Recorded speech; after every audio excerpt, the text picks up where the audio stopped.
Good morning, good afternoon, and good evening. It's Way T Lightheart from By Optimizers with another edition of the Awesome Health Podcast. And we are excited today because we're going to be talking about how to slay your demons, kick the addiction, and reinvent yourself for 2022. And our guest today is Doug Bopst. And he's an award-winning personal trainer, author of 3 books, a host of the Adversity Advantage podcast, on a crusade to inspire others to overcome adversity and become the best version of themselves. He is a former convicted felon and drug addict who spent time in jail for possession with an intent to sell. And as a matter of fact, he hasn't touched drugs since 2008. He's appeared on NBC's talk show, Today Show, Men's Health, Forbes, Rich Roll's podcast, Impact Theory with Tom Bellew, The Skinny Confidential Him and her podcast, Bulletproof Radio, and Dave Asprey. The Be Well by Kelly podcast with Kelly Levesque, and the Blonde Files podcast with Ariel Laurie, and a whole lot more. So from felony to fitness to free, a short documentary about his story has been screened at the Real Recovery Film Festival in Los Angeles and New York City. Doug, welcome to the podcast. Wade, thanks for that intro and thanks for having me, man. Well, we had an awesome talk, and we'll get into a lot of different things because a lot of people don't know that, my own background historically, a number of years ago, got caught up in the drug underworld and stuff and got out of it. Fortunately, a lot of my friends didn't. Some really dark things happened. And of course, Matt, my business partner, has talked about the challenges that he faced in overcoming addiction himself. It's something that I think is much more pervasive in the population. And the one thing that I love about social media, what has happened, it has now become cool, if you will, to talk about these things in a general place, because when you can talk about things, we can recognize, number one, no matter how far someone might be down, you can make a comeback, and that's exciting. You have guys like Michael Francese, a former mafia, captain and boss, successfully running a podcast. We have, a variety of people who are really dark situations coming forward, and you're one of these guys that's leading the way. Can you give us a little bit about your backstory before we get into the podcast, about how that all came to fruition before, you went another direction in, say, 2008? Yeah. So you kind of alluded in my bio and like reading my credentials and everything that I was incarcerated. I'm a former convicted felon. I struggled a lot with addiction during my younger years. And before I kind of talk about how I went from felony to fitness to free, if you will, let me just walk you through how I got to that place first. So I look back and I think a lot of my addiction and mental health stuff came from me mismanaging pain, mismanaging trauma, mismanaging insecurities and adversity. And some of my insecurities and some of my pain looked like this. I suffered many forms of abuse when I was younger. My parents were divorced when I was 5. I was bullied and picked on in school. I loved sports, loved watching sports, loved playing sports, loved collecting sports cards, but I was as unathletic and uncoordinated as they come. And for me, I think initially what I used to numb the pain was food. Like I would eat cinnamon buns for breakfast. I would eat tons of pasta on a daily basis. I would eat fast food. And by the time I was like 10, 11, 12 years old, I started to gain a little bit of weight, and I started to fit into, or I started having to wear like husky clothes. So I had already began to ask myself, like, what's wrong with me? Or why am I not fitting in? Or why don't girls like me? And then I kept asking myself even more questions, like, what's wrong with me? Why am I starting to gain weight at a young age when all my friends aren't? Because pretty much they were eating a lot of the same stuff. But my first real opportunity to numb the pain wholeheartedly came when I was about 14 years old, and one of my friends offered me a hit off a marijuana pipe. Now, I want to say this because obviously pot's legal almost everywhere now, right? Yeah. I never thought in a million years that this first hit off this marijuana pipe would lead to me becoming incarcerated on felony drug charges years later. Nobody does, because if they did, like, the risk wouldn't be um, worth the reward. But when I took that first hit, I felt this monkey come off my back. I felt this sense of peace. I didn't have to worry about my anxiety. Didn't have to worry about whether girls like me or not. I didn't have to worry about my family situation. I didn't have to worry about if I was going to make the varsity sports team or my grades or whatever. I didn't have to worry about anything. So what did I want to do? I wanted more of that feeling. So I was like, cool, I can finally feel comfortable in my own skin. So I'm 14, start smoking every day, start building up a habit. And then I'm like, all right, I got to start selling a little bit to support my habit, because making $6, $7, $8 an hour, whatever I was making back then at the job I had, just wasn't cutting it to be able to afford a daily pot habit. And then on my 16th birthday, my mom busted me with a little bit of pot, and I was actually like weighing some out to sell to my neighbor to make some money. And I was kicked out of her house, and I felt completely disrespected, unlovable, like all the things you can imagine. Even though, like, I think as I look back now, she was doing the best she could with the situation that she was facing. But I was struggling, and they thought that me leaving that environment that I was in, going to the school that was right by my mom's house, and going to a different school in which my dad lived, which was a more rural school, it was like 30 minutes away. They thought I would change my friends. They thought that I would, get better grades. They thought I would just change. And really, it just gave me more of a reason to use more drugs, because now I have all this other pain, trauma, fear, anxiety, insecurities that I had developed with the result of now being kicked out of my mom's house when I was 16. Continued to use drugs, sell drugs, make friends in high school, and I barely graduated high school, because not because I didn't get good grades. It was mainly because I just didn't attend. Like, my friends and I, we would just skip class and go ride around and smoke pot. And shortly after graduating high school, I started to sell drugs to actually like make money, not just to support my habit, but I had gotten in touch with the dealer, and I was, selling a few pounds a week, and now starting to make a substantial amount of income off of that.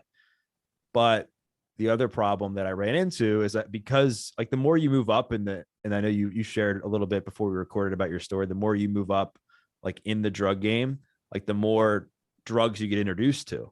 Right. Yeah. And It's a gateway drug. And then there's a culture, and that culture, I think a lot of people have to recognize something here before we go any further. And you can yeah. echo this.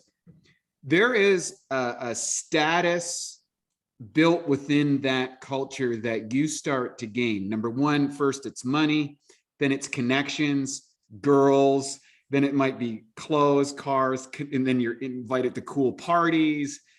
Like, there's a whole world, and it's kind of like all of a sudden you're behind the curtain of the world that nobody wants to see, and suddenly you're hanging out with people that you never imagined you'd be hanging out with, and it is a whole status thing that gets built into it that's very attractive to people.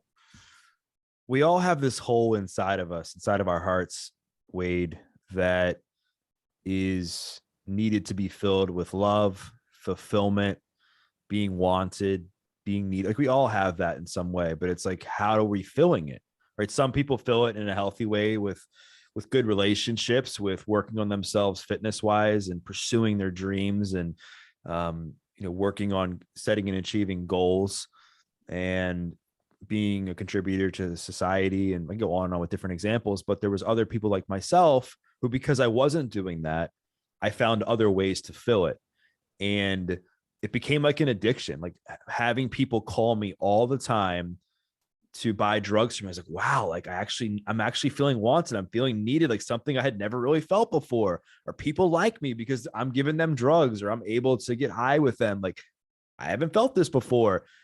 And so that becomes addicting as heck too. And then, because my family situation, wasn't ideal, I started getting attached to some of these people in my life. It was almost like family.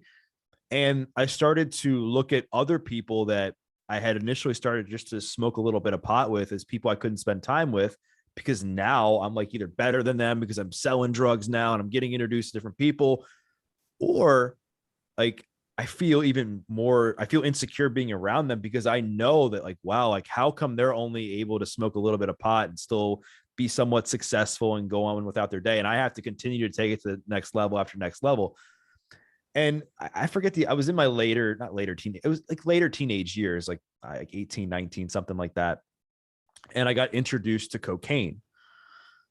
And so I got hooked on coke. Like I started doing a line of coke, and the guy who was depressed felt super unconfident about himself, had such low self-esteem. I do a line of coke and I'm like, whoa, I can get the girl. I can achieve a goal. I can do this. I can do that. And that feeling's just as addictive as the pot that I was talking about earlier. And I started to develop a bad habit with that, to where I was snorting coke every day and snorting up to an 8-ball every day, like at the peak of my addiction. The problem with that, though, is I already had, like, crippling anxiety at this point, just because I was somebody that I just knew I wasn't making the right decisions. I was always stressed. I couldn't manage my emotions. I was always like worried about what people were thinking of me, which is why I needed some of the drugs to numb the pain. I felt like crap about myself, but doing a bunch of coke with somebody who has a bad anxiety goes about as well together as somebody trying to lose weight and eat pizza every day. Just doesn't work. Right. So here I am, like a nervous wreck, and started to get bad panic attacks. And instead of me saying, okay, Doug, here you are, some of your friends are going to college, some of them have jobs, and some of your other friends that you're spending the most time with are doing all these drugs with you, continuing to make poor decision after poor decision. Like, and here's your life. Maybe it's time for you to change. Maybe it's time for you to go a different direction. But nope, I needed to do whatever I could to maintain that addictive lifestyle that you and I kind of were talking about a few minutes ago. And I got offered a 5 milligram Percocet from one of my friends. And the same feeling that came when I did the first hit of the pot came with that 5 milligram Percocet. Mm-hmm. And that's what brought me to my knees. I mean, a 5 milligram Percocet snowballed into me doing upwards of 300-400 milligrams of Oxycontin up my nose every single day, to the point where half my left nostril was missing. I could barely get out of bed without doing a couple hundred milligrams. And that honestly was what helped lead me to getting arrested on the felony drug charges back in May of 2008. What was it like? So how long did this duration happen leading up to this? Like, what was the timeline here? How for the pills? It was quick. I mean, the exact age, it was like right after I graduated high school. I was, 17, 18, 19 when I started doing coke. And then I wasn't a guy that was gradual. It was like I needed to go all in. So I went all in. And so that, like, a few months later, I started getting really bad panic attacks. But then I needed to fix that.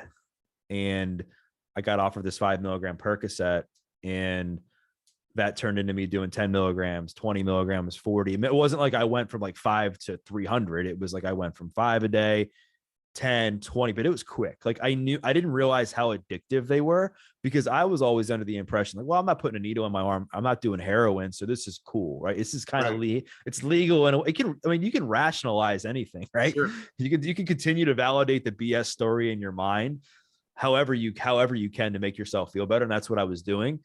But like I said, I didn't realize how addictive they were.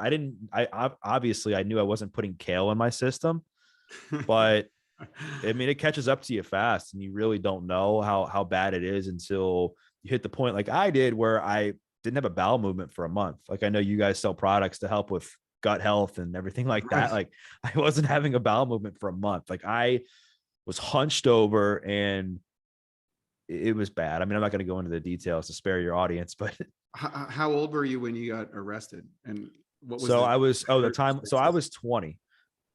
So that was quick. That was really quick. So what was the circumstances that came to your arrest, if you don't mind me asking? Because I think a lot of people just kind of like, they kind of go in, criminal behavior is usually minor and gradual, and then increases in intensity. And then finally you find yourself like, but any point along that timeline, you could run into interaction with the police, and depending on the state you're in, depending where you are, all of a sudden it goes very bad very quickly, and next thing you know, you're standing in front of a judge and you're like, what the hell happened?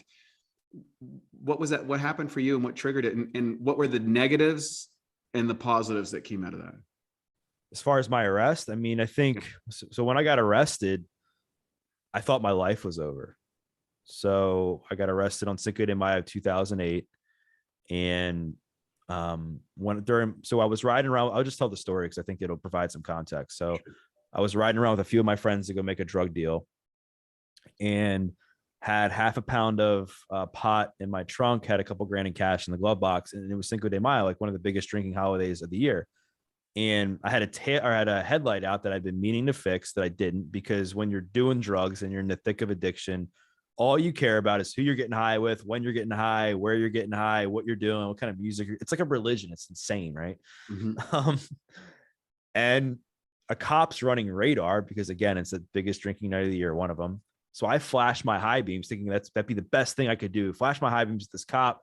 It'll hide the fact that I have a busted headlight, and he won't pull me over. Well, really, it gave him a reason to pull me over. And as soon as the sirens start flashing, my heart sinks in the pit of my stomach. I just knew I knew my life was over. I was like, this is it. I'm guilty as heck. Something in my gut knew that it was all said and done. They pull me over. One thing leads to the next. I'm pulled out of the car, put in handcuffs. They find the pot. They find the cash. I'm taken to jail. I end up getting bailed out by my dad the next day, which was embarrassing because it was my little brother's birthday that day, and end up going to court September of 2008. And the judge finds me guilty of the felony possession with intent to distribute marijuana, convicts me, sentences me to 5 years in prison, everything suspended but 90 days. So he suspended the whole sentence but 90 days, but I was backing up 5 years. So if I messed up, violated probation, got picked up any charge, I could potentially do the full 5 years. 5 years probation, 200 hours community service, all kinds of fines and drug classes. But he was like, Doug, I'm going to give you a deal. Like, I'm going to help you out. And I was just like, deal? Like, after what you just told me, like, where's the deal? Right? Because I had never been arrested as an adult before. Right. He's like, if at the end of your 5 years of probation, if you complete everything without messing up, no failed probation, no failed drug test, no missed probation appointments, you do your community service, you behave yourself in jail, like do all those things, I'll take the felony conviction off your record and give you a PBJ at the end of the 5 years of probation if you complete all that. Wow. Yeah, and this is back in 2008. So I was like, well, I took the deal, obviously, but I was like, isn't the world supposed to end in 2012? I remember like somebody predicted that. And then I was like, right. I didn't think I was going to live to see 25, because all of my friends and I, we joked around that, like, if we can't party and do drugs, like, what's the point of living? Like, we used to like idolize those rock stars that died in their late 20s. Like, those were like our idols. It's kind of sad, but I ended up taking the deal, reporting to jail a few weeks later. Ironically, it was a week after my 21st birthday. And what's fascinating about my story in jail is that this is what changed my life. Because when I walked through the gates of jail, I cried because I didn't want to go in. And when I left, I cried because I didn't want to leave. It's crazy, right? And on top of all of this, on top of all the panic, the fear, the anger, the uncertainty, like the depression, all the emotions I had going into jail, I had this horrific opiate addiction I needed to kick. So during my first few weeks behind bars, I detoxed cold turkey from Oxycontin. Oh, that's nasty. I had a, just so people know, I had a close friend of mine who struggled with heroin and Oxycontin, and he detoxed one time at my house. Oof. And it was seriously one of the most intense things I've ever witnessed. Yeah, it's crazy. It's wild. It feels like, I mean, it felt like the worst at the time, the worst case possible of the flu, like all the symptoms. But the worst symptom for me was this feeling of restlessness, like the feeling of trying to crawl out of your own skin. But as I look back, I think it was like the old me, like leaving me so that the new me could become new. Like, as I've gotten more spiritual and understood how I think that situation became a big part of my story for a positive way. And so I'm in jail detoxing, and my soon to be cellmate like looks at me. Where I'm at the Scrabble table, he looks at me and he was like, when you're done your detox, you're going to start working out with me. And I was just like, what? I don't work out. And here I am, like 50 pounds heavier than I am now. I could have been a model for Pillsbury. And he just knew that there was something off with me. He like wanted to help me because I had my shoulders rounded forward. I talked very like quiet, like I was scared, I was timid, I was terrified and mortified of what was going to happen to me in jail, and also what my future was going to look like. And he was just like, all right, man, whatever. And after I like told him that I wasn't going to take him up on his offer. And then later that day, I saw him like work out for the first time. And I was like, this guy's the most fit. Like this guy was the most fit person I've ever seen, doing thousands of push-ups, hundreds of pull-ups, running like all over the common area, and they're climbing the bars and stuff. And I was like, who is guy? Who is this guy? He looked like a more jacked version of Brad Pitt from Fight Club. And like as I progressed through my sentence, I mean, I was playing the victim card. I was mad at the world. I was mad at my family. I was mad at my friends. I was mad at everybody but myself. Even though like deep down, I'm sure like a lot of this was projection, but I didn't realize it until this moment when I was in my cell one night talking to my cellmate, and he was just asking me more about my story. He's like, so like, what happened? Like, why are you here? And I was like, well, my parents got divorced, and people picked on me in school, and people like and I was blaming everybody but myself. He looked at me. He said, quit being a bitch. That's not the thing you want to be called when you're in jail, No. nor in general. And I just looked at him and was in shock, because during these vulnerable states that we're in, Wade, like I think we want to be told what we want to hear. I got told what I needed to hear. Right. And I was like, well, what do you mean? He was like, you're blaming everybody for your problems but yourself. He was like, there's plenty of people that go through what you went through that are not in jail right now. Right, Doug? And I was just like, yep. He was like, you have two choices. You can be a man, look yourself in the mirror and say, you got yourself here. You chose to make those choices, and it's on you to change your life. No one's coming to save you. Or you can be a bitch, be pessimistic, say, woe is me, go cry in the corner and blame everybody else for your problems. Like most people will do that. He's like, which do you want to be? So clearly I was like, well, I want to be a man. Like I wanted to do that. Plus I felt this light bulb go off in my head that for the first time I felt empowered, that this guy who really had no skin in the game as far as my life was giving me what it seemed like some real good advice, because I started to think a bit clearly, because the drugs were out of my system. So I'm like, all right, I'm 21. I've had 21 jobs by this point. I've damaged relationships. I'm in jail for felony drug charges. I'm an addict. Clearly, I don't know how to live. I don't know what I'm doing. So I took him up on his offer and to train me when I was in there during my 90-day sentence. And I got down to do a push-up, couldn't even do a push-up from my knees, could barely walk up and down the steps because I was a smoker too. And I remember like collapsing after my first push-up. Just I was embarrassed, I was angry, I was infuriated. And I just said, why can't I do a push-up? He's like, because you're fat. And I was just like, what do you mean? I hated that word, hated. He's like, well, you have belly fat, Doug, and your core is weak, and you need your core to be strong to hold yourself up in a plank. And that's why you're collapsing on the ground. He's like, it's not that hard. And I just was like, well. He's like, you're fat, Doug. And I swore to myself, Wade, that I would never be called that word ever again. And I felt completely motivated. I felt completely inspired to now change. And he trained me, like I said, during my 90-day sentence. We set some goals to do like a set of 10 push-ups and run a mile by the time I left my sentence. And we did it. And it wasn't about the push-ups, the sit-ups, wasn't about the running that did it. It was how they made me feel and the things I gained from that, gaining the discipline I never had. I finally got comfortable being uncomfortable. I was finally able to manage my emotions in a healthy way. I was finally able to be comfortable in my own skin and not worry about what other people were thinking of me, because that was my biggest fear, was constantly worrying about what other people thought of me, whether it was my weight, whether it was because I got cut from a sports team, whether it was what a girl would say to me if I asked her out. Like I was always worried, not about like just the outcome, but what other people were going to say as a result of the outcome.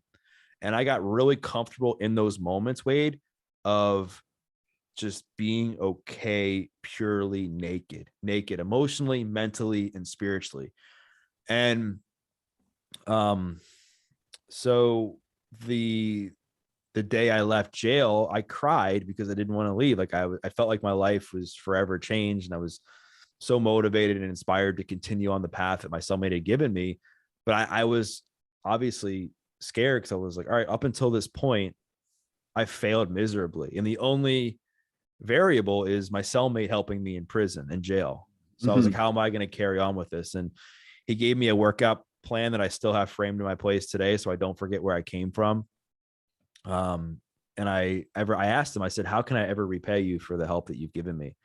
He said, don't mess up and pay it forward. And I didn't know what pay it forward meant. I'd never read a personal development book or anything back then. I was just like, all right, man. Got out, stayed on the plan, ended up losing a bunch of weight and getting to a point fitness wise where I wanted to help other people use fitness to change their lives. And that's what inspired me to become a trainer back in, 2011 and build a successful training business. And eventually the felony conviction did come off my record in January of 2014, which inspired me to write my first book, From Felony to Fitness to Free, to give people hope on turning a negative into a positive. And then ever since then, I've just been on an absolute tear to not only become a better version of myself, but to serve and help others. I've written a couple other books. I've appeared on some pretty cool media outlets, like you mentioned it in my bio. And the felony is officially completely off my record now, as of last year. So it's been quite the journey, man. It's just an incredible and amazing story, and no wonder it gets such traction, because I think there's so many people, I think, who get lost in the incarcerated, and it's for many of the same reasons. Drug addiction, crime and stuff are never usually the primary cause. There's other factors that lead to it, and these are symptoms to be addressed. One of the things that I find really cool about your story is, and this is kind of goes to, there's two aspects. It's kind of like almost a Tony Robbins type mentality. Is number one, is not be like the difference between being a victim and taking responsibility. Right now, we live in a world where it's cool to be the biggest victim possible so that I could get some benefit. And what a lot of victims don't recognize, and maybe they are a victim, maybe those are legitimate things, but when one takes the identity of a victim and someone's the perpetrator, I have no power here. Right? Like you psychologically have taken the position that I have no ability to change this. And then two, the fact that someone had the audacity to get in your face and say, listen, dude, you put yourself here, and then you flipped. But there's a third piece, and that is the replacement of something, a positive way of living, from a negative position of thing. And one of the things that I found in my own journey way back when I was a teenager, my sister was sick. She had gotten cancer. I want to correlate here, and then I want to ask you a question. She got sick. We had moved away to a rural place. I had nothing, like I was taken away from my friends, taken away from my environment. My family's obsessed with my sister's, terminal illness. It wasn't terminal at the time, but became terminal over the next 4 years. And I had no control in my life. And I was really angry and really frustrated. And I got a weight set, and I started working out in the gym. And the little tiny incremental gains that I was making working out were evidence, hey, I could actually do so. I can actually make a change. My biceps a little harder. My legs are a little stronger. I can lift a little bit more. And these systematic positive increases became the new addiction, or the way of the pathway out of what was a challenging condition based on my teenage years. What role do you think fitness played in your recovery? It was everything for me. And I talk about this a lot, like the importance of reattaching behavior to emotion. And I'm no means, I'm no psychologist, but I can just only speak from my own experience and looking back at kind of what I've learned through that. And the emotions that I used to have, which I still have today, by the way, anxiety, bouts of depression, stress, uncertainty, I can go on and on. But when I would get anxious, it was like, do a pill. Or when I was depressed, like snort a line of Coke, or continue to snort more pills, or do more Coke, or smoke pot, or eat a cheesesteak and a pizza to numb the pain, like whatever it was. So in jail, I was forced to learn how to reattach the behavior to the emotion, because Drugs clearly weren't an option. Anger wasn't an option. I mean, if I took my anger out on somebody, I'd get the piss beaten out of me. I mean, if you looked at me and saw me when I went in there, I wasn't the guy who was gonna last in a fight. So I had no other option but just to sit with the pain. And I think sometimes, Wade, like we get uncomfortable sitting in discomfort, in the pain. And I think fitness is one of these great tools that allows us to know that in order for us to change and grow and get better, we have to experience discomfort. We have to be sore a bit for muscles to grow. You have to literally train your muscles till failure sometimes for them to be torn down, repair themselves, and then become, grow bigger and get stronger. You have to, like when you're trying to run a faster 40, you have to almost go to completely collapse to get back up and try again. And I think there's a lot of correlations with that in life. And so when I was in jail, there was one moment that clear as day was one of the most pivotal moments in my jail sentence. And I don't really talk about this a lot, or I haven't recently, but one time my dad and my brothers came to visit me in jail, and I had just gotten started working out at this point. And he was, if anybody who's listening or watching this or however you're consuming this has been in jail, the good old like visitor center where there's the glass wall and there's the one person on the phone, there's the other person on the phone. He's yelling at me to go to rehab. And my dad was a yeller. And he was like, "You're going to rehab, da, da, da, da." And I was just like, screw rehab. Like, I found fitness, like my life's changed. Like I really had this newfound confidence once I was able to do a push-up, once I was able to do 2 push-ups, because I was like, wow, I'm accomplishing things I never thought I could accomplish. Right. Like I never thought in a million years I'd be able to do a push-up. Never thought in a million years I'd be able to do 2 push-ups, and let alone to the point where I got 10 by the time I left my jail sentence. And I remember saying to my dad, I'm like, "Why are you yelling at me? Like, I'm in jail. Like, what else do you want? Like this, I'm in the worst possible situation, like right now. Like I'm behind bars." And I remember just hanging up on him, walking. I was like, "You know what? Like, you don't have power over me anymore." Like, 'cause before that was the thing, was I would always like kind of cave and give in when he would yell. And I hung up, walked back to my common area where my cell was. And I walked right up to my cellmate. I was like, "Let's freaking work out." And he was Oh, just, that's so good. and he was just like, "What?" Like he had just, it was like I'd almost spoke a different language to him.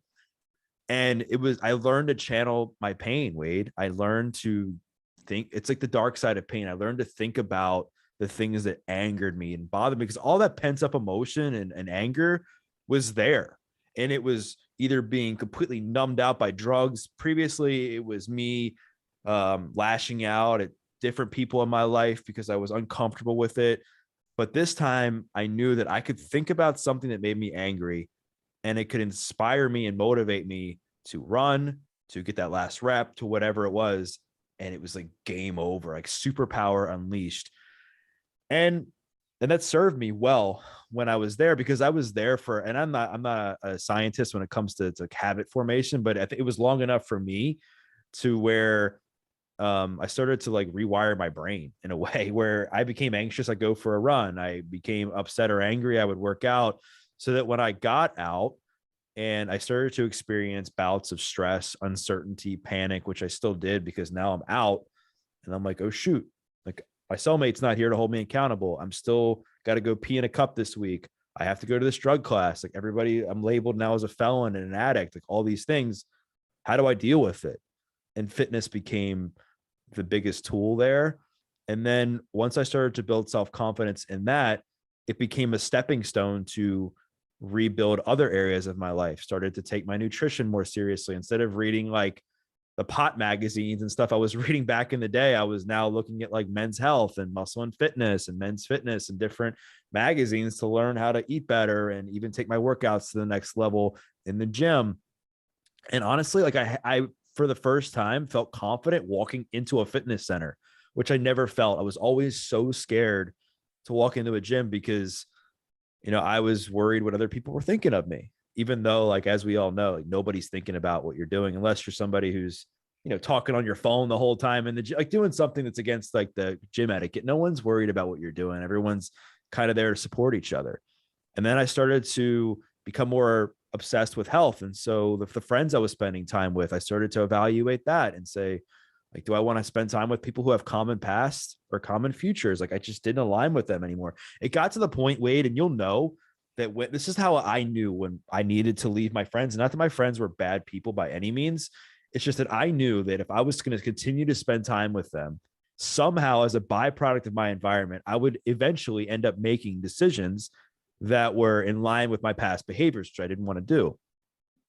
And the reason it's like an awkward first date. Like, you kind of know when it's time to roll out of your friend group, when you're like, just no chemistry. You feel like complete strangers, right? And it was hard. It sucked because at the time I was living with my grandparents who took me in like after I got out of jail, but they had some strict ground rules for me, which is important too. It was almost like the perfect situation where they held me accountable. They said, you're going to you're gonna make your bed, you're gonna keep your room straight, you're gonna be respectful, you're gonna get a job, you're gonna exercise, but we'll support you. Like, you don't have to pay us rent. We'll buy you groceries. We'll give you some spending money if you want to go out and do some extracurricular stuff, but you better come back with receipts. And the minute like that stuff doesn't match up, like, I was out. So it was kind of like this yin yang of love, but accountability that I think was just perfect for me, because it's a hard thing, right? That's a problem now with parents with their kids. It's like, do you enable? Do you love? Do you be militant? Like, what's the answer? Like, none of us really know, but that worked for me. And hang on a second before you go forward. I want to back the truck up because there's two key elements that you brought up here in this. I think it's really important, and you touched on something that I don't think I've really talked about either. And I think it's something very important, specifically for young men. And that is, you get testosterone through your system. There's a lot of aggression, a lot of anger that can come out or whatever. And we live in a very comfort world. Like, everything is done. Like, there is no, when I worked manual labor, at the end of the day, you put in a good day's work. You're tired. You're not depressed. You're tired. Like, you pass out, you wake up in the morning, you do the next day. And then, I remember doing manual labor, and I remember doing training in the morning and training at night. As a young guy, you got lots of energy and stuff like this. And things would make you mad because you don't have power in the world. You don't have money in the world. You don't have status in the world. Maybe you're not in the right place. Maybe girls aren't into you and all that stuff. And you'd be angry, or I didn't like what my parents said to me, or I didn't like this. And weight training for me was a way, in sports, weight training in sports. So hockey, I could go in the hockey rink and I could smash into people as hard as I want, and they could hit me and we could get at it. And that sort of exchange that I think young males need and crave. It's a natural expression of our human stuff.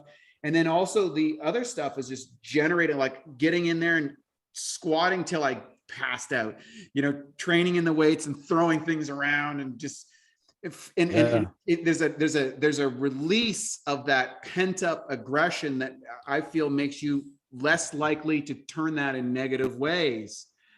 Was that something that you experienced? And now for a Bioptimizer's fixed digestion tip: rapid cheat meal relief. Research shows that cheat meals can actually be an effective way to boost your metabolism. One key weight loss hormone, leptin, can be increased by up to 30% following a cheat meal. The challenge with the cheat meals is that all those extra calories and lower food quality can be hard to digest, which means you could be totally sidelined with a food coma after big cheat meals. The solution is to take strong digestive enzymes like masszymes, which will help rapidly digest and break down the extra food.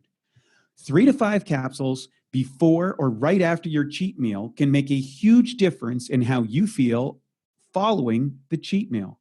If it's a cheat day with multiple large meals, you might want to go up to 10 capsules or higher to help you power through all that food. To save 10% on masszymes, go to masszymes.com. That's MASSZYMES.com and enter the code CHEAT10 at checkout. Yeah, for sure. Because like I said, I had this pent up anger and aggression I was always the person that was never gonna fight anybody. I had the anger, but I didn't have the confidence in myself Right. to throw a punch, right? Even if sometimes like I felt like somebody really, really did me wrong, like I never had the ability to stand up for myself. I think before we recorded, I was saying, you asked me how to pronounce my last name, and I said it's Bopst. I said, but funny enough, for the longest time, my people called me Bopst, and that wasn't my last name. But because I didn't have the self-esteem to stand up for myself, I didn't want to ruffle any feathers. I never corrected anybody. And that's kind of how I lived my life during those years, is this pent up aggression and anger. And I also feel though that because I learned to channel a lot of that anger and pain into something positive, it also helped me like manage the anger in real time so that and process it, so that I wasn't holding on to it and it wasn't just continuing to stack itself up. So I wasn't getting to a place like I was when I was in jail, and I had all this stuff just completely packed inside of my brain and my heart, like all these emotions everywhere that I had nowhere to go but out. And it got me comfortable being like, sometimes I don't have all the answers, and sometimes I don't know everything, and sometimes I do need to ask for help. And I encourage people, if they're in this similar situation where they have nowhere to kind of turn to reach out and ask for help. And I think that's one of the biggest things that, quote unquote, people like myself and others who are out here sharing about addiction and sharing our stories and trying to break the stigma is doing, is that when you have people listening, they don't feel alone, right? Because that's what people are realizing, is when you feel alone, you feel helpless. You feel like this is it. Yeah. Yeah. It's only me. Yeah. No one else feels this way, that whole thing. And I want to go back to really quick, but I just want to make sure we follow up on this, because I think it's important too, where we talked about the victim mindset. Yeah. And you said something important, that when you like when you disempower yourself, you eliminate your ability to actually get the very thing that you want, which is to get better, in your health, get better personally, get better emotionally, have more success, that sort of thing. But I also had to look at it from like a logical perspective and said, okay, being a victim clearly is not working. It's like, how is that working for me? Well, it's not working. Like me blaming everybody for my problems and then justifying my addiction because of how people treated me. Like, is it working right now? So I had to realize that, like, okay, if A plus B equals C, then, right now it's looking like A plus B isn't equaling C. And if C is like happiness, fulfillment, success, good relationships, like whatever I was doing between the A and the B, like wasn't giving me what I wanted. So I had to change that. And that's where a lot of the other habits and different things I did, after I got out of jail kind of came into play. Was like, I wanted to change the equation. I needed to put different variables in the system to change the outcome of my life. There was another piece in that you talked about, and that was about sitting in discomfort or being uncomfortable or enduring pain, and then how fitness or pursuit of fitness, whatever you want to call it, training, became something that you started to get more and more comfortable with pain. Can you kind of expand on that and why that has been important in your transformation? Absolutely. I think for me personally, and a lot of people who have struggled with addiction, we use substances to numb pain, right? We use substances to get rid of any feelings of discomfort that we're enduring, right?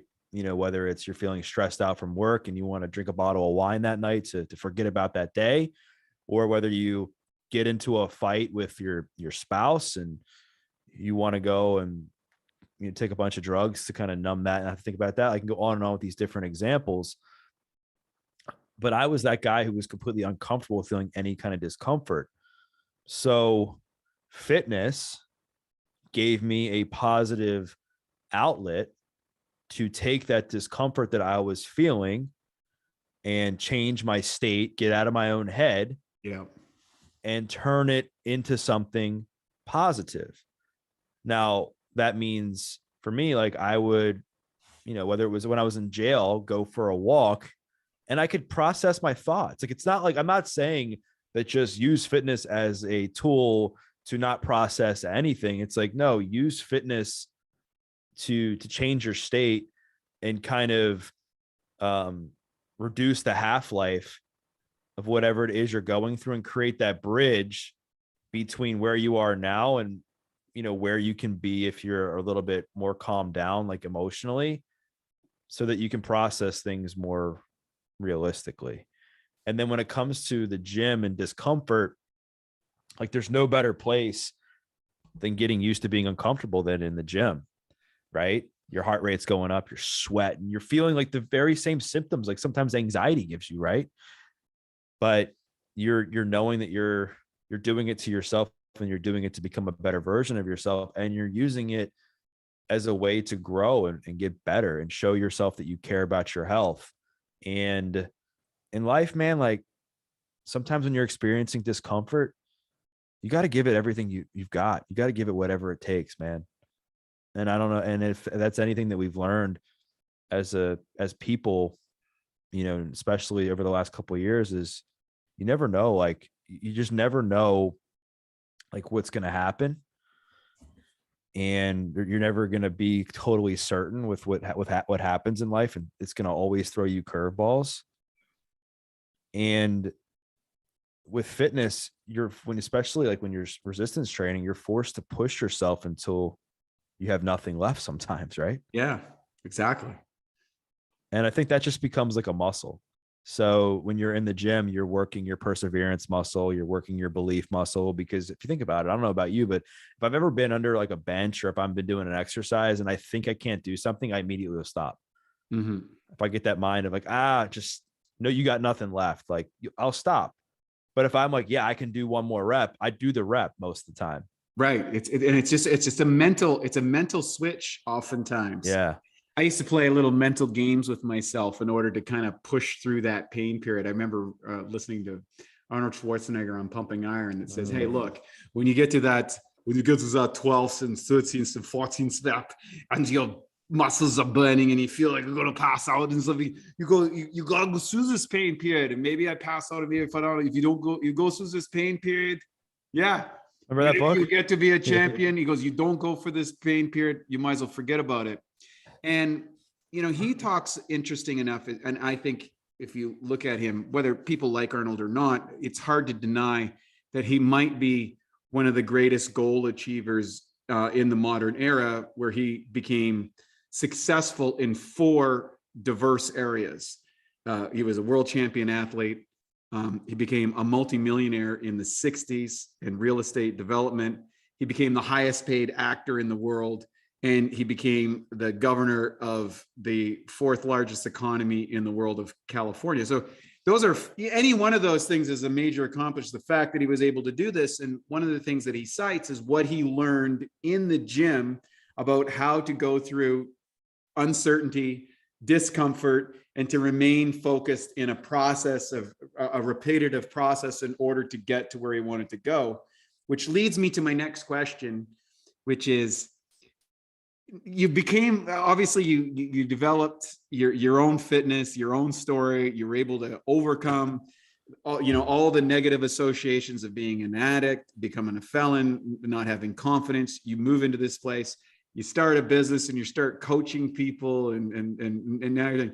So who are the type of people that comes to see you nowadays, and how do you maybe determine who you work with, and then also what are the things that they're looking or find attractive in what you offer? It's changed over the years. Like initially, so now I'm not doing nearly as much personal training as I used to when I first started. I mean, I've been doing this now, gosh, it's going to be almost 11 years, and it's time flies. Where initially, a lot of people that have been with me for some time, they got connected to my story. And it's funny because the one thing that I was most nervous of at the beginning of my business has been the one thing that has given me the most success, and that's sharing my story. Because I was like, all right, are these people because typically people who can afford training they're fairly successful. I mean, training's not cheap. And I was always under the impression that people looked at people like myself as people that were pieces of crap, because that's what I viewed myself as a felon, like early on. Right. And when I started to share my story, like the exact opposite thing happened. People gained so much respect for me, and they're like, wow, like, congratulations. Like, that's amazing. And I had a client tell me early on when I was kind of timid about sharing my story, because I would always told a select group of people. They said the people that are going to judge you for sharing your story aren't people that are meant to be in your life, Doug. And I just took that and I was like, I think you're right. And so when I would have these like consultations with people, I could get deep with people to a place where a lot of people maybe couldn't go who hadn't been down the path that I had been at. They say like you can only take somebody as far down the path as you've gone yourself, right? And I had been that person, looked in the mirror, that hated myself. I'd been that person that was scared of going out because of what I looked like in a certain, outfit or whatever. I'd been that person that was mortified of the way I'd taken care of my health. So I could connect with these people. And so when I would say, like, what's your goals? And they would tell me that the root of their goal is they wanted to stop feeling like crap about themselves, or they wanted to look in the mirror and be happy. I was like, I get it. Like back in 3 years ago, I was looking in the mirror and I was blah, blah, blah. And I would start to share parts of my story where it made sense to be able to build that emotional connection with them, to know that I relate. And so I started to get a lot of people that connected with me there. And then along the way, I've trained a ton of people. When I say a ton, I mean, I've trained a fair amount of people in recovery as well that struggle with addiction. I get a lot of kids that'll come to me with their parents will reach out, or if their kids are struggling with addiction, they want them to move in the right direction. So they'll come train with me. And now I'm more selective about who I work with. I mean, I work with business executives, I work with moms, I work with just everyday people, but a lot of the people I've been training have been with me for a long time. So, I'd like to, in the space of training and coaching, I want to pivot more into helping people with addiction, with fitness specifically, as helping people that are struggling with addiction to kind of use fitness as a tool, kind of like how I did. But a major focus of what I'm doing now is just been with the podcast, like I said before we recorded, because I think the podcast gives me a bigger platform to share a lot of my values, to share a lot of my teachings and my wisdom on a platform now, and be able to also interview and talk to people who have gone through different life challenges, or bring on subject matter experts to be able to really help people take not only the hard times they're going through and use it to become a better person, but also understand it. That's why I bring on the subject matter experts. I love it. If you were to speak to someone today who is listening to this podcast that is struggling with addiction, or knows someone who's struggling with addiction, and what would you say to them? I'm both curious, because sometimes there's two different stories there. Sometimes people think I got to help that person, and then there's the person who might need the help. Is there two different narratives there that you would see? Because you probably see this so many times. Like, hey, I've got a brother or a cousin or a sister or a mother or something that's struggling with addiction. Maybe they could help, and there's people trying to dragging them to him. And then there's the people who are ready to hear that message. Yeah, I can speak to both. From the addict, I can only speak for, as I can imagine me speaking to myself, and what I wanted to hear, and also what worked for myself is A, know that you're not alone. B, know that if you're still living today, there's still purpose in the pain that you're going through. And then that no one's coming to rescue you. Because I think we live in this world where a lot of times we want someone to come save us. We want people to come dig us out. And I think that could be a great added bonus along the way. Like, I had some help with my grandparents. I talked about my cellmate along the way of the journey, but that wasn't the sole reason that changed. So no one's coming to save you, and you really have to get clear and discover your why, like why it was that you were using, for me, like the drugs in the first place. For me, I talked about like why I did it: anxiety, mismanagement of trauma, pain, insecurity, lack of confidence. I can go on and on. And then once you discover that, now figure out like how you're going to deal with a lot of the underlying stuff in a healthy way. Right. So for me, it was fitness. It was changing the people I surrounded myself with. It was being of service to other people, eventually getting spiritual. I mean, that's really been instrumental in my path.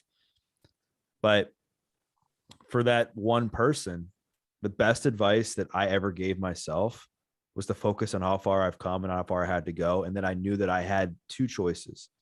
You can believe the old narrative of yourself. You're somebody who's listening right now. You're sitting on that couch, and the narrative that you have in your head is that I've always been a drug addict. I'm always going to be a drug addict. I'm always going to be a drug addict. Like, if that's the narrative, and my life is always going to stay the same, my life's going to stay the same, it's not going to change, and you focus on that, that's going to happen, because we start to believe that narrative, and we're going to start to make choices that correspond with that. But if you can just be freaking relentless, Wade, I mean relentless, about like doing whatever it takes to stay off of the drug that day, get to a meeting, reach out to a friend, go for a walk, whatever it is, like be relentless about becoming a better version of yourself today than you were yesterday, and just focusing on that day in and day out, you will at least give yourself a chance to make it out. Because what will happen is this: you'll be relentless that one day, and then you make it. The next day you wake up, you're relentless, you make it. And then you start to stack these days, and then you're like a week, 2 weeks out, and you're like, oh, like I haven't used drugs in like 2 weeks, or I've been going to, meetings for 2 weeks straight, which I never did before, or I'm now like in a treatment center, or I'm in therapy, or I'm just different ways that people tend to get out of these holes that I've learned. And then that starts to instill hope and confidence that you never had before. And then that's what keeps you going. Does that make sense? 100%. And so with the parent, though, it's tough. I think with the parent, it's just know it's not your fault. And there's nothing that you can do to change that person, and to do your absolute best to take care of yourself first, because we tend to take care of others before we take care of ourselves, especially like in that situation I've seen. So make sure you're invested in some sort of support group. Make sure that you're taking care of your wellness. Make sure that you are reaching out and asking for help. Make sure that you're just reading up on how to, like, communication tactics on how to struggle or how to talk to an addict, like, because that's like one of the worst things is people will start to shame their kids, and their kids already feel pretty bad, right? When they're making choices like that. And then just do whatever you can to love on them, and to show your support. And it doesn't mean you have to go buy them a bunch of stuff and enable them that way. It just means, like, just reach out and tell them how much you care and that you're pulling for them and you love them, and don't let the fact that they're using drugs change like your ability to tell them that how much you love them and that you believe in them. Beautifully said. That's very pertinent information for people who are struggling that, or have a family member or friend who is struggling in that situation. I think that positive reinforcement opens the door when that person's ready, if they get to that place, to come back to you or provide that insight. Because you never know how even an offhanded comment in a positive way can impact people. And I'm oftentimes surprised continuously of how, the right thing said at the right time to somebody turned that person's life around. Before we wrap up, I want to kind of say, what are you up to today? Where's the future? What's the future for Doug? What's happening? What do you see moving forward as we're into this crazy year of 2022? Yeah, I want to touch. I'm going to touch on that, but I want to go back to something just really quick that came to my mind, and I just want people to remember that, like, your habits and your choices will either make or break you. And I looked back at my life and my choices and the habits that I had as a young man, and it was doing and selling drugs. It was eating fast food. It was being a victim. It was blaming everybody for my problems with myself. It was not having discipline. It was leaving a job just because I didn't like it. It was all these bad behaviors I had. And that led me to being in jail. And then I look at, like, a lot of my habits that I changed to get me out of that mess. It was taking responsibility for my actions. It was fitness. It was eating better, surrounding myself with the right people. It was continuing to pursue becoming a better person. It was owning my mistakes. It was making amends with people that I had pissed off or done wrong or whatever. So I just wanted to point that out, because that is a fact. And a lot of us, we can't control the situations that we're in, but what we can control is how we behave, how we act, what we listen to, what we watch, what we read. All of that, from what I understand, is within our control. Okay. Going back to what you said now, like, what am I up to? I think it's continuing to discover more about myself and what I actually like love to do, because I've been in this transition period where when the pandemic hit, as the pandemic was hitting, I had just started the podcast as a hobby. Like, I was like, like, I had been connected to different people, and I wanted to use that to pay it forward. I liked having these kinds of conversations. I realized that I had a good voice. I was told that my story inspired people. So if I inspired people, odds are other people can inspire people as well. And then when the gyms got shut down and everything happened, I was kind of forced to focus on what I could control. And what I could control is more of my brand and personal development, where I could work from home and do a lot of that there. And so the podcast continued to grow. So now, and a year and a half, 2 years later, I'm looking at it like, all right, like, where do I want to go from here? And I don't necessarily like 100% know. Like, I would love to say that, like, tomorrow I'm doing this, March I'm doing that. And I think sometimes that's okay. Like, I have goals and I have a vision of where I want to be, like, overall, but as far as like this year, like, what's going to happen, I'm still waiting to see what unfolds and what dots get connected. Obviously I have the podcast. I'll always train some people because I just love the ability to use fitness to help impact people's lives. I'll still do that. Speaking is something I want to get back into. In 2019, I was doing a good bit of public speaking. So that's going to come back into play. But as far as like my overall theme for this year, I think it's patience. Because that has been something, I mean, as an addict, when you're so used to like instant gratification and getting things done now, it's like being patient is challenging. And sometimes my impatience at times can be my own worst nightmare. And it's not to say that I'm just going to sit here on the couch and like close my eyes and put my hands up and be like, just give me this, give me that. I'm just going to be like, okay, like whatever's meant to happen is going to happen. I'm going to continue to take the right action steps. I'm going to continue to do what I know I need to do on a daily basis and let things unfold. Beautiful. Love that. Where can people find you? More about your podcast, some of your books, all that sort of stuff. Give us all the shameless plugs, because I think you've got a great message for a lot of people, and I'd want to direct as many people over to your messaging as I possibly can. Thanks, man. I appreciate it. So my website's dougbopst.com, and you can find a link to my podcast there. You can find my books. You can find more other podcasts I've done there as well. And then I'm most active on Instagram. I'm at Doug Bopst on all the social platforms, Instagram, Twitter, Facebook, and then YouTube as well. I'm Doug Bopst, I think Adversity Advantage podcast there. But yeah, I'd love to connect. I appreciate you having on. Hopefully this episode helps some people. Well, thanks so much for joining us today, Doug. You got a great story. And for all our listeners, I hope you enjoyed this. Share it with somebody that you might know could benefit from it. It's an amazing transformational story. And it's something, awesome health can be achievable from anyone. We have a whole book out called Sick to Superhuman. And, sicknesses comes in a lot of different forms. And it's not just, there's mental, there's emotional, there's physical, there's spiritual. And the bottom line is you can transform anything and to become a superhuman. And Doug is a great example of what he's been able to achieve. So thank you for joining. Hope you enjoyed this edition of the Awesome Health Podcast from Bioptimizers. We'll see you on the next episode. Take care. And now for a Bioptimizers fixed digestion tip. Turn cultured foods into superfoods. Raw fermented foods like sauerkraut and low sugar, live yogurt can be good for you, but rarely have enough of the right probiotic strains for therapeutic benefit. So here's a way that you can turn them into superfoods. What I do is I get some raw sauerkraut or a healthy yogurt. Ideally, it's grass-fed or coconut-based, and you can empty 3 caps of P3OM into a container and mix it up thoroughly. Leave it at room temperature for a couple of hours before putting it back into the fridge. And what's going to happen is these probiotic levels will be multiplied. In fact, it doubles every 20 minutes. And then what you're going to get is you're going to have a food with strong proteolytic activity.